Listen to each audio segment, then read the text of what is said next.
ബിജുമോനെ, ബിജു. ഇത് നിർമ്മലയ്ക്ക് കൊണ്ടുകൊടുക്ക. എന്താ അത്? ഇച്ചിരി പായസം. അവൾക്കിപ്പോ ഇതിനൊക്കെ കൊതി കാണും.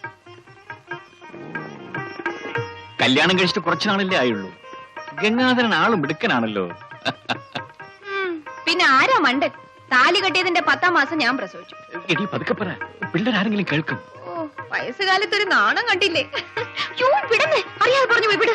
ആ ഓഫീസിൽ നിന്ന് ആരോ വന്നിരിക്കുന്നു.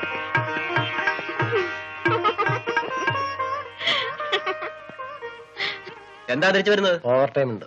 ഒറ്റയെണ്ണം വിടില്ലല്ലേ? എങ്ങനെയാ വിടുന്നത്? നാട്ടിലും വീട്ടിലും ജനം പെരുകല്ലേ. ആ പിന്നെ നീ വീട്ടിലേക്ക് പോകുന്ന വഴിക്ക് നിർമ്മലയോടൊന്ന് പറഞ്ഞേക്ക്, ഞാനിവിടെ ഓവർ ടൈം ചെയ്യാണ്, രാത്രി എന്നെ കാത്തിരിക്കണ്ട. ഞാൻ പറഞ്ഞേക്കാം. ബിജുമോൻ അല്പം പായസം എടുക്കട്ടെ? വേണ്ട ചേച്ചി, ഞാൻ വീട്ടിൽ നിന്ന് കഴിച്ചതാ. ചേച്ചി, എങ്ങനെ കുതിര ഓടിക്കറിയോ? എനിക്കൊന്നും അറിയില്ല മോനെ. എനിക്ക് ഓടിക്കറിയാം. നീ ഇപ്പൊ എന്തിനാ ഇവിടെ?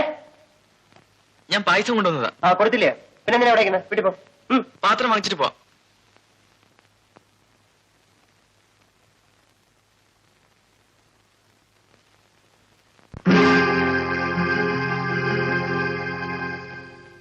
ഇന്നും രാത്രിയിലായിരിക്കും ജോലി.